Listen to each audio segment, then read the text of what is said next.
This podcast is presented by hannovermesse, your leading event for industrial AI.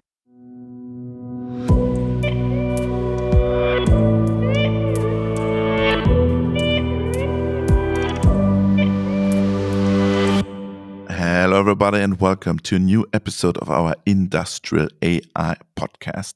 My name is Robert Weber, and it's a pleasure to talk to Peter Sieber. Good morning, good afternoon, good night, good something to you, Robert, to everybody, to all you listeners. Thank you, Peter. I'm back from holiday. What have I missed?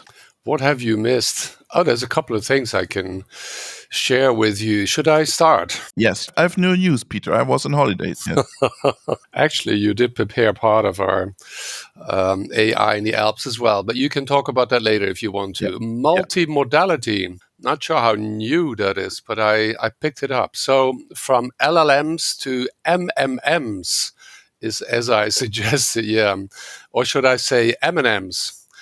In complete words, it means, we've been talking, LLMs for such a long time, large language models, and we're going to continue to do that. But maybe we're not going to continue to call them LLMs. Maybe they're going to be multimodal models. So forget the L for language, no L for language, right? And then I suggested it sounds very much like M&Ms. M&Ms, we don't have them where we live, I believe, although not sure on the German market where I'm from, we did have them. I think we called them maybe like treats or something like that with double E. Anyway, those are those small chocolate beans, right? Yeah. Okay, there you go. It was actually Rasmus Rother. He's the one of the Merantix co-founders. Yes. He made me aware of an article by Chris Olah. He is the co-founder of Anthropic. And by the way, Anthropic, they are the ones, that is new, that is news that you missed. They are those that in the time that you were having holiday overtook ChatGPT in the chatbot arena. Okay. We talked about the chatbot arena last week. If you want to know more about it, it's where humans like Robert and I, many other people go, and you don't see which two chatbots you're using. And then after you say, I like the left one, the right one better, or they're the same, whatever, then you see it. So in the meantime, Anthropic, Claude, one of the Claude LLMs is 1 or 2 points above GPT. So like in the same category, right? Now he says multimodality is the next frontier in AI. So get yourself up to speed with where we are. Traditional AI systems often rely on single modal data input, which can limit their understanding and interaction with the environment. Multimodal AI, however, synthesizes information from different sources, right? Enabling a more nuanced interpretation. This will improve AI systems across all areas of application. Now, that fits perfectly, I think, with Jan LeCun's point. I think the first time where I saw it was 2 weeks ago on, Lex's podcast with him. I didn't finish it, although what Jan was saying in the first 5 minutes was so, there were so many good things in it. And one of the things that he was saying there, like in 4 years, a child has seen 50 times more data than the biggest LLMs today. I can't go into the details. That's not important, but that's exactly the same what he was saying, right? He was saying, we need to be careful, not think that, LLMs is going to be the future. And that's what this is all about. Did he say, I believe so, text is simply too low bandwidth and too scarce a modality to learn how the world works. Now, personally, I believe that we have been gathering multimodal data for many years in our industrial environment, right? So originally, I guess for 50 years, that was maybe flat only. We had always numeric sensor data, temperature, pressure, width, length, etc., etc. I think we've been doing that for 50 years. And then vision has come in, or maybe there was another one, I'm not sure. But vision, I guess, especially for quality control, has been around for, again, I guess, maybe 25 years, has been pixel-based. There was this one podcast that we did, that I did, I believe, in German, was was it 3 years ago? We talked about exactly how we're changing from original pixel-based vision towards probability machine learning based. So my view is that in our industrial environment, we are very well prepared for moving towards multi-model. So combining, for example, end-of-the-line quality check images with any kind of flat data, I call it flat numerous data, that we have taken maybe 10 minutes earlier somewhere in the production line. If we can somehow combine it. So if you, dear listener, working on some kind of multimodal, did I say multimodal? Multimodal industrial solution, I want to talk about it in our podcast, please let us know. A note from my side, because Johannes Brandstedt has already talked about multi-model models when it comes to simulation. And he said they play a crucial role when it comes to AI and simulation. I think it was 2 or 3 episodes in our archive when at the end, at the podcast, Johannes spoke about this kind of models. That is so good. That's so good that you know that explicitly. And it's so interesting because Johannes is going to be with us exactly where you were. So he's going to be with us in the Alps, right? Yes, Johannes will be in the Alps and Sebastian Lehner will be in the Alps. We will talk about simulation and AI. And we will also talk about the AI Act. We will have a special group on the AI Act. And then we have, of course, our dear friend, Professor Dr. Marco Huber. And he will talk about real industrial AI use cases. I'm really looking forward. I talked to Yoshi last week about the dinner and what kind of hike we will do this year.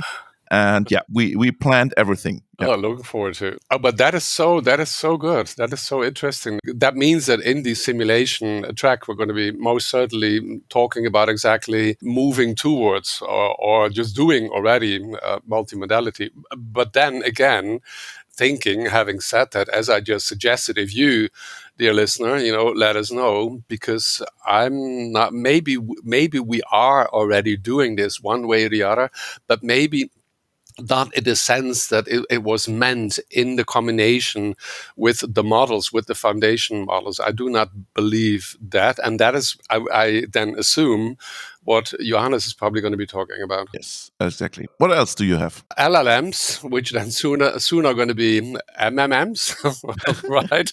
For industrial control. There's a paper from, I'm going to try to pronounce their names correctly, Lei Song, Chuheng Zhang, Li Zhao, and Zhang Bian. From the names you can already imagine that they are from Asia. Yes, they're from Asia.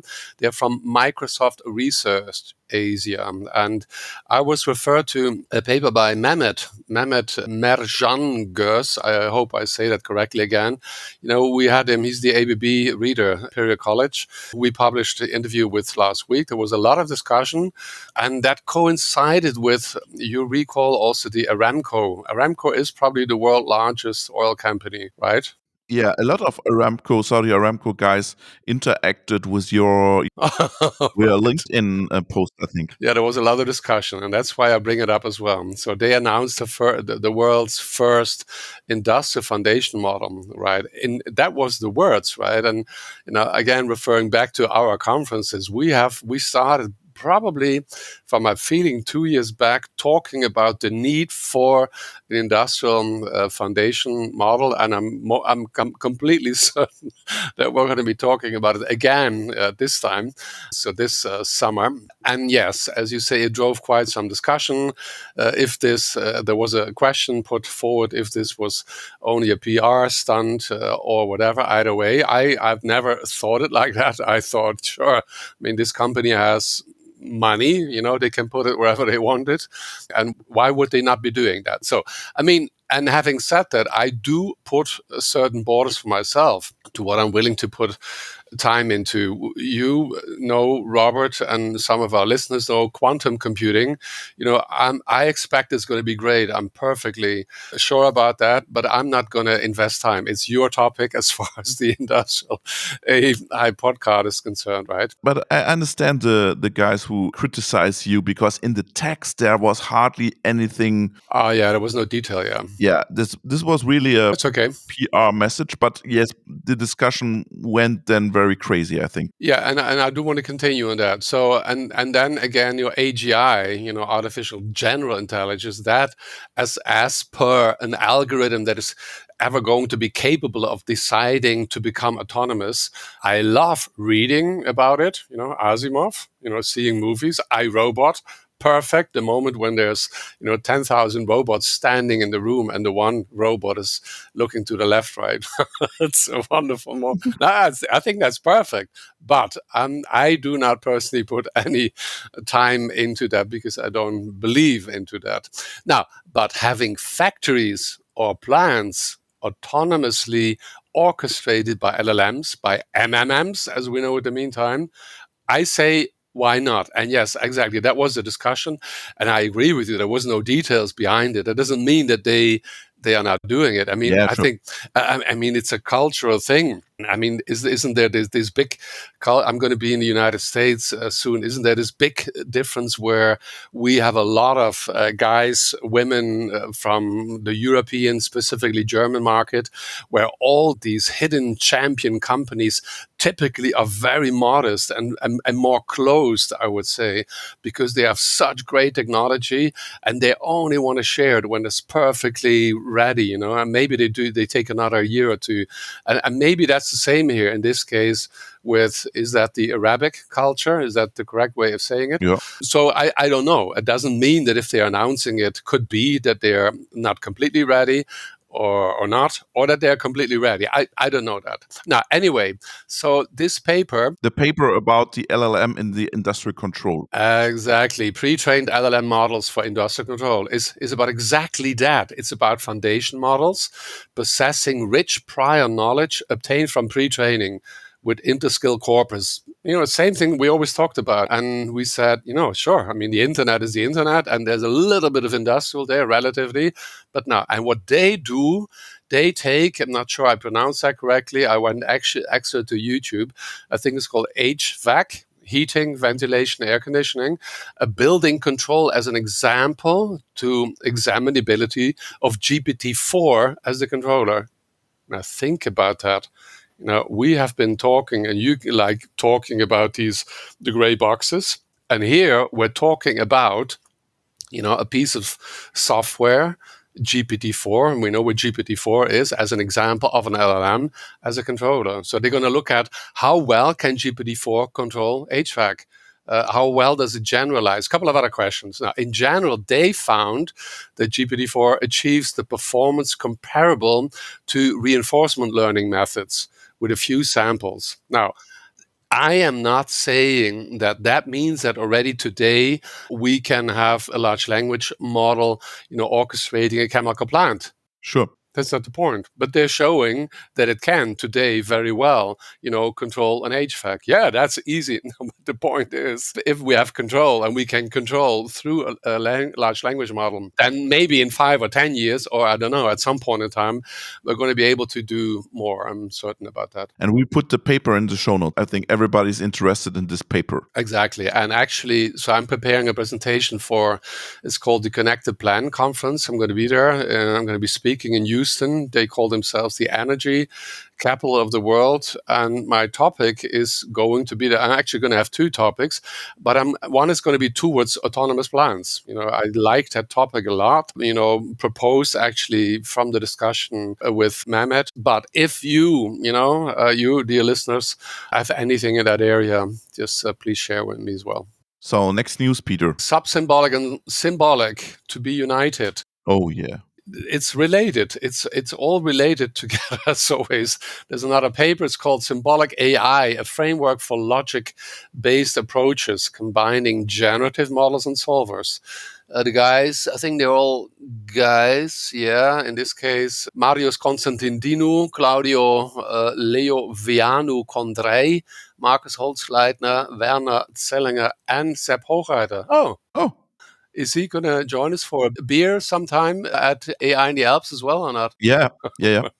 So symbolic AI enables the seamless integration of generative models with a diverse range of solvers by treating the large language models as semantic parsers. On this topic, I'm still looking for the common denominator. I'm contacting a number of people. I talked to Franziska Schäfer and actually had a reply yesterday from Jupiter Baku KU.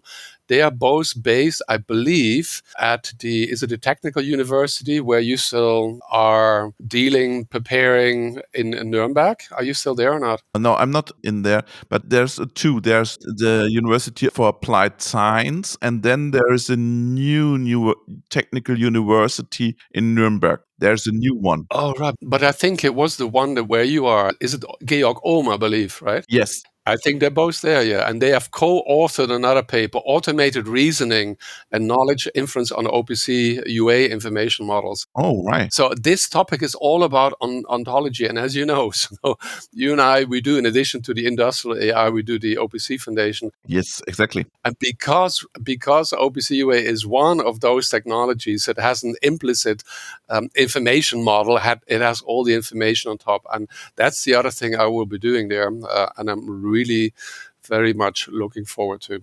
Perfect. Your last news, Peter, and then we switch to the main part. Very good. Yeah, it has nothing to do directly. It's more a very high-level topic. There's Peter Gostev. For those of you that want to follow him, it's Gostev. He's the head of AI at Moonpig. He suggests humor understanding as a benchmark for LLMs. Now, that's very good. What he says, he says humor understanding is something that still sets GPT-4 apart. He tested it alongside Claude. There is Claude, that is the Anthropic large language model, right? And Gemini. And he says Gemini was completely hopeless.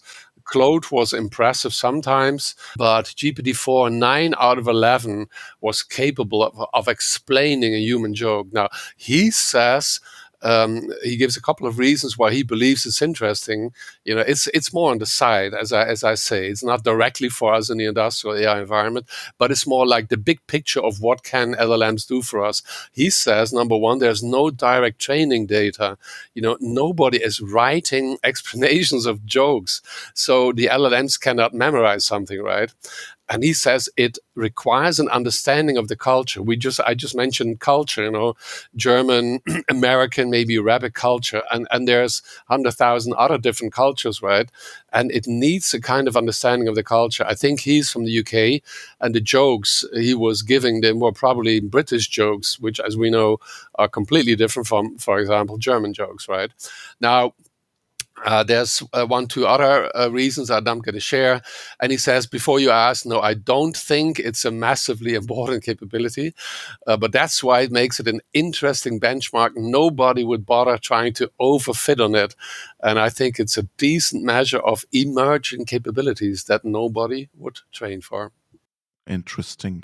And we come back to the industrial sector because we switch now to the main part with Dr. Julian Feinauer, and we will talk about time series, databases, and an AINode. So it's no LLMs. We are focusing now on time series in the main part. Back to time series, the basis of whatever we do in industrial. Back to time series, yes. And I may assume, just quickly thinking, fine looking in my brain, but that's probably going to be the case for the next, 10, 20, 30, 40 years. It's very difficult to imagine that we're going to change this idea of, we have technology and and we're checking every millisecond whatever is happening in the plant, in the production line, right? So, okay, very much looking forward to listen to Julian. Julian is a great guy and a great listening to. Absolutely. Thank you very much, Peter. It was a pleasure. Bye-bye. Talk to you soon again, Robert. Hello and a nice day to you, dear listener. Bye-bye.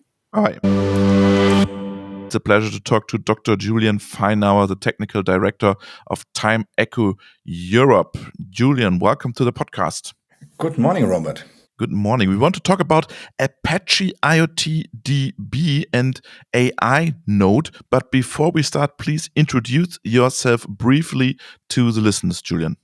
Hello, everybody. It's a pleasure to be here. My name is Julian, and I like databases. That's the reason why I'm here. I think I was already in the podcast with Apache IoTDB and talked a bit about Timeseries databases. Apache IoTDB is an open source project, and I'm a long-time committer and PMC member there.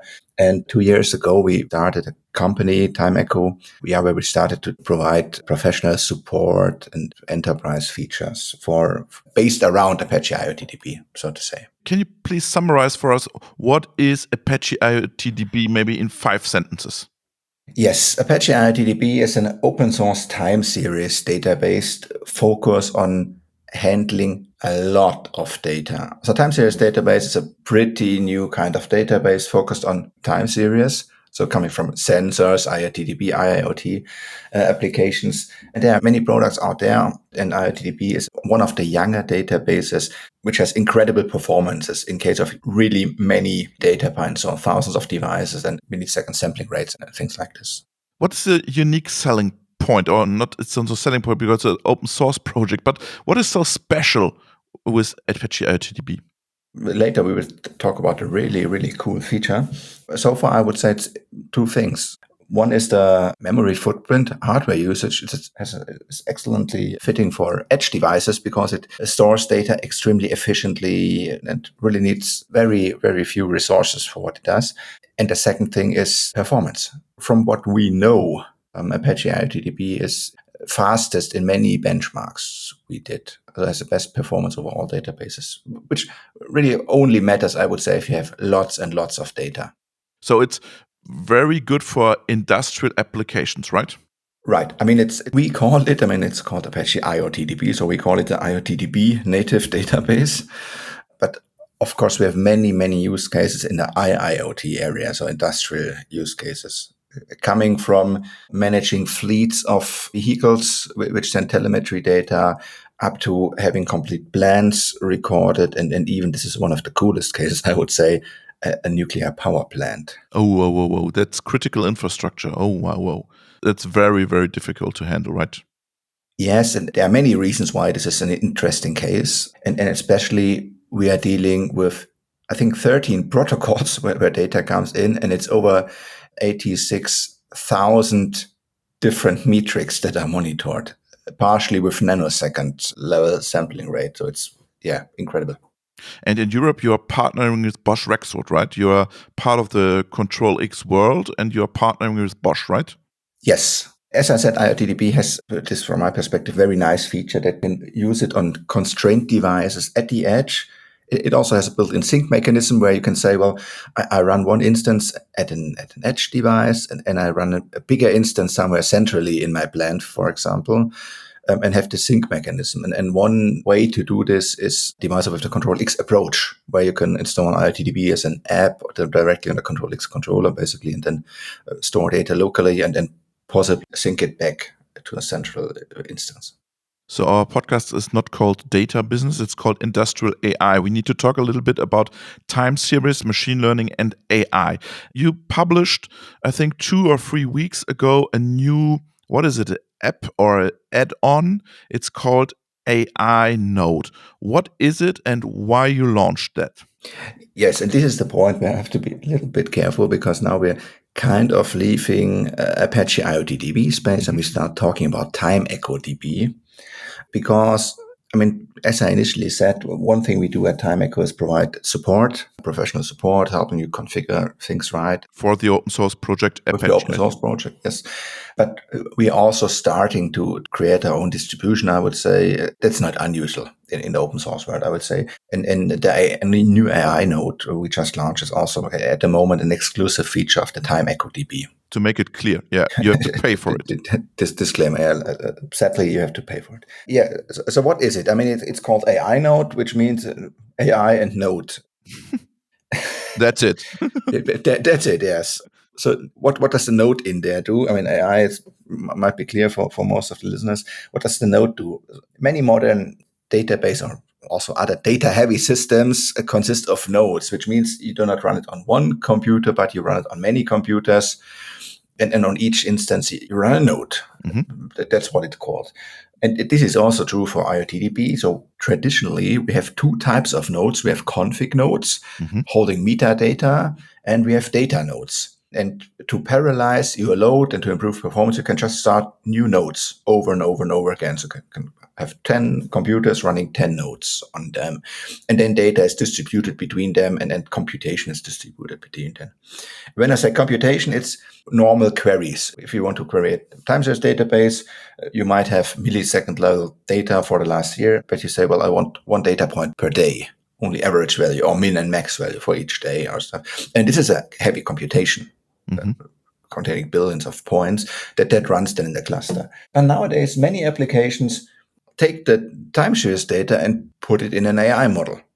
Sure. To predictions, anomaly detection, many things. Time series annotation, yeah. Yes. So this is something, there are two ways, probably, or two scenarios. One scenario is you put the data in a database, and at the same time, you run it through a model for each new data point, and then you store the result in the database again, one way. Then the other one could be you just store the data in a database, you run through the model, and then do something with the results directly. Check if you trigger something, trigger an alert or another action, whatever. And usually when you want to do such a scenario, then you have to set up the database, of course. And then you have to set up the AI model, of course. And then you have to have some kind of service which either takes data from the database whenever new data arrives and then puts it to the AI model and later back. Or you have an infrastructure where you get the new data point centrally and then distribute it to both database and AI model. And as we know nowadays, training an AI model is one thing, but deploying an AI model and then keeping it in production is another thing. Yes, absolutely. That also needs to be done. And this is the reason why we came up with this concept of the AINode. The idea was, well, we have this database and data is in there already. And we have an SQL-like language where we can say, well, take this data point or run this data point through this function with normal functions. What if we could just deploy the model also in the database directly and just tell the database, well, take this data, run it through the model and store the results somewhere. No need to leave the database. How do you do that?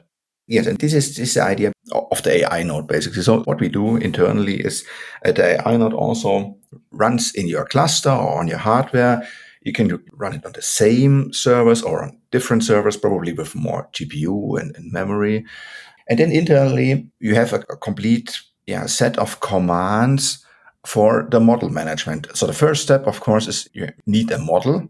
We come with some standard models, default models for the AINode, things like ARIMA that we can always do on time series. But you could easily train your own model. I mean, of course, it needs to be a model suitable for time series. Sure. So the input is always the number of time series that are going in there. Is it only one time series? Is it 5? Is it 10? And the second dimension is the number of data points that go in there. Because usually in this discipline, you do not put one data point, but a history. Yes. The last 100, last 1,000, whatever. So the first step is you set up a model like this and you train the model with your normal workflows, I would say. At the moment, we're heavily focusing on PyTorch models as a side note. Why? At the moment, this is pretty popular. I mean, I'm pretty sure other frameworks will be supported in the future as well. But this is the first approach because this is currently, I would say, heavily trending. I don't know what's your impression. Yes, I think it's like that. I'm not surprised that you're using PyTorch, yeah. Yeah, and then the next thing is you copy the model somewhere where your nodes can reach it. And then we start with management commands. We have management commands for the database where you can just say, well, load this model. recognize this model, load this model, and then you give metadata, like what I said, the dimensions of the data that goes in, the dimension of the data that goes out, things like this. That's basically it. Then your AI node knows the model, and then you can start doing simple queries with a special command, which is called call inference. Okay. So you can just say, select this data from this time series, call inference, and bam. That sounds for me that it's a mixed up from an maybe ML ops pipeline and AutoML tool, or am I wrong? Well, ML ops, I would certainly agree. Mm-hmm. AutoML, I'm not certain. But it helps you to manage your data and building models, right? At the moment, we're mostly focused on inference. Okay.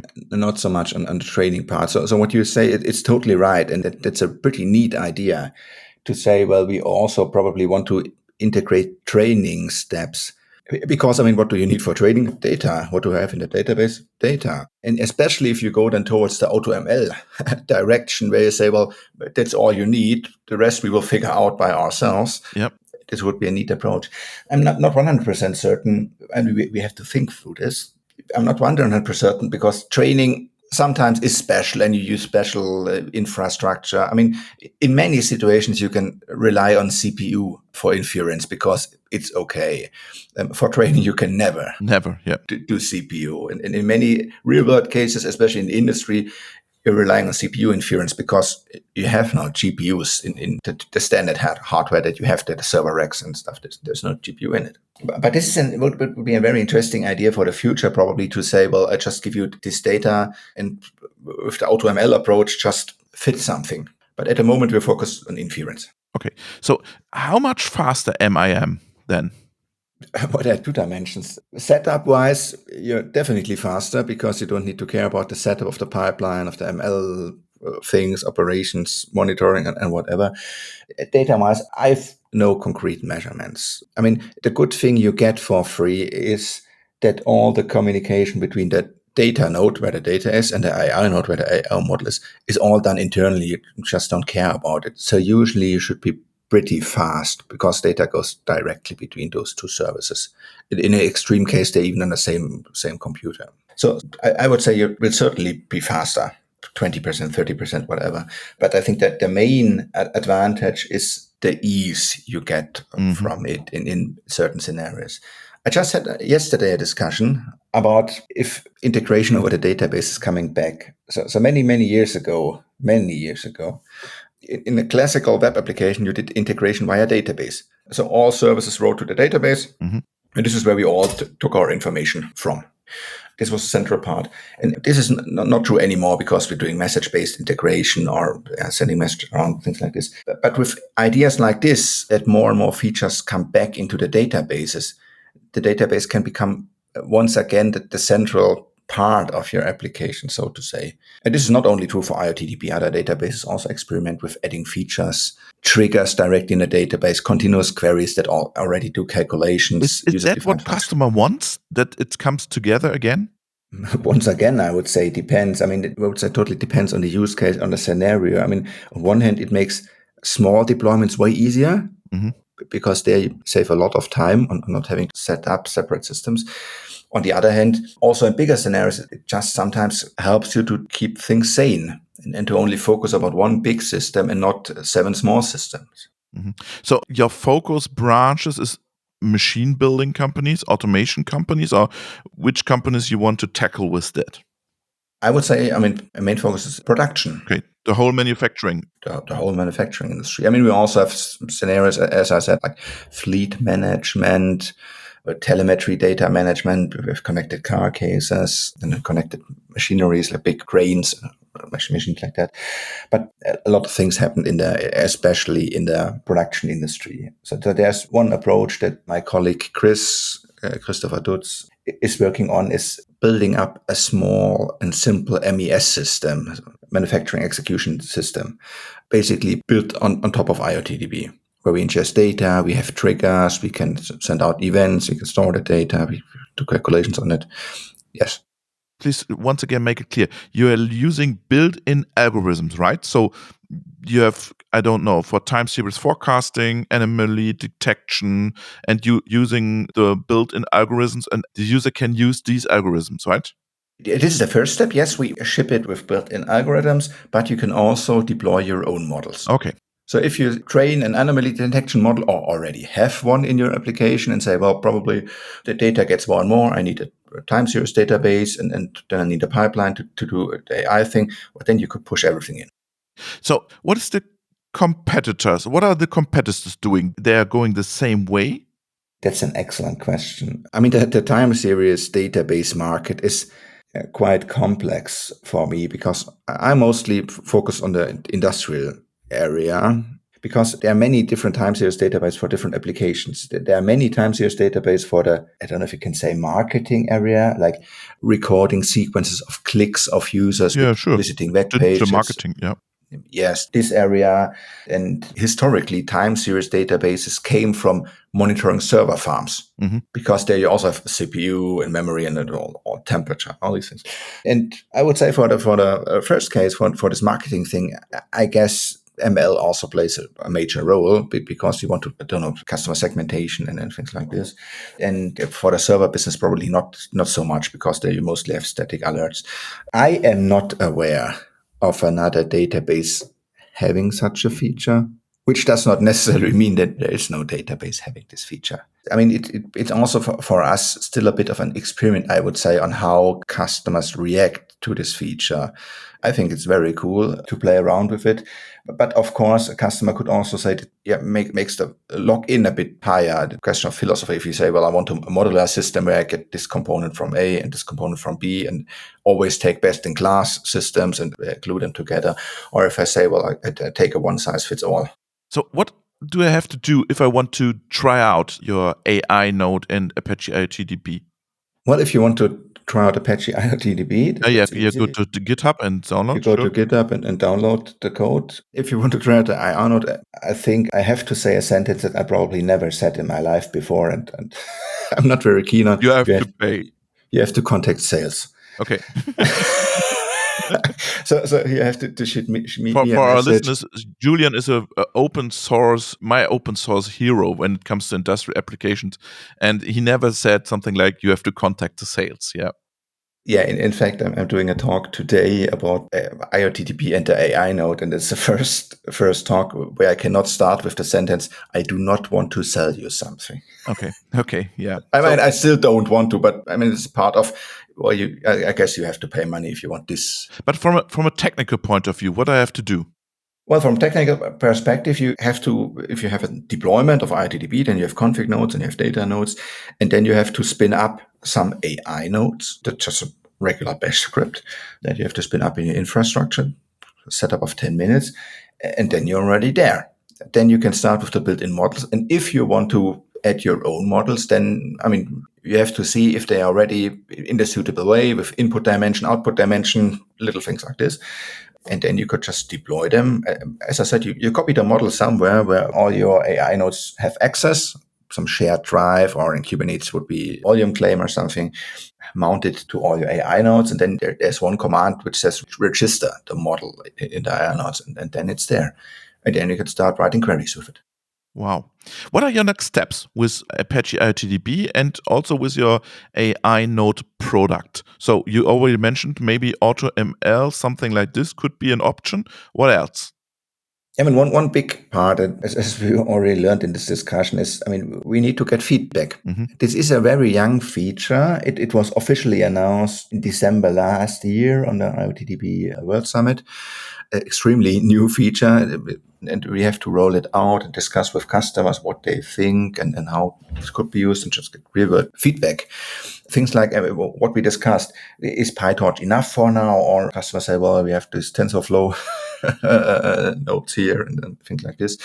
Then when we have to learn how customers want to use it and what we can improve there.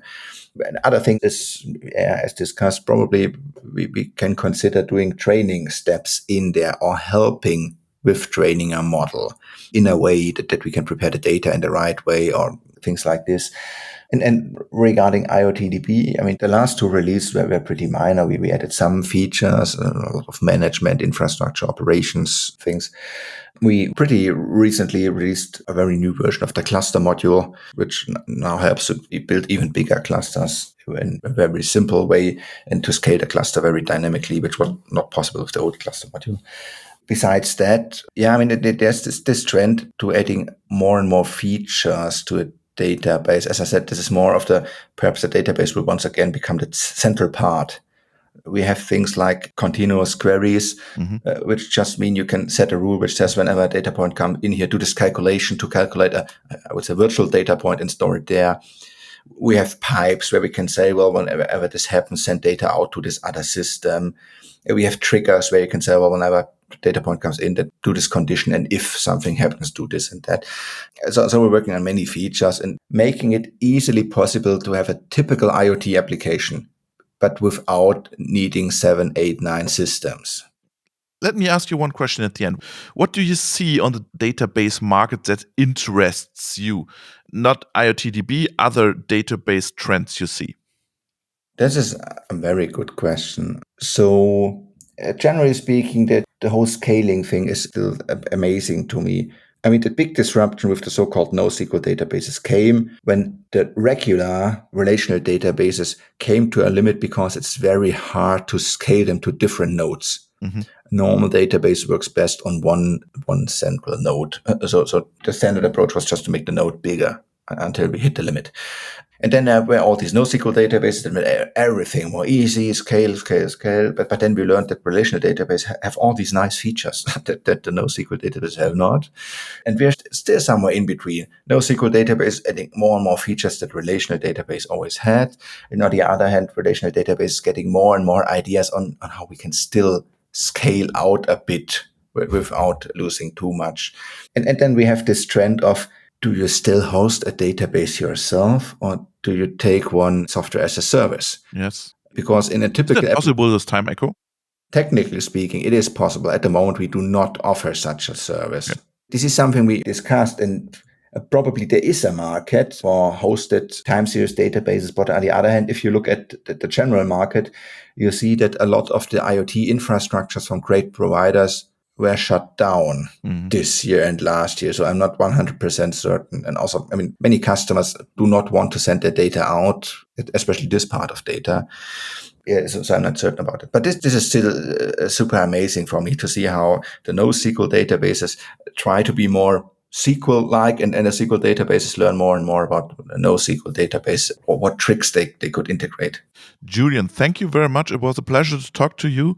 All the best for you and your product, for your open source project, for the colleagues from the sales department, and for AINode. Thank you very much, Robert. Thanks for having me. It was a pleasure. Thank you.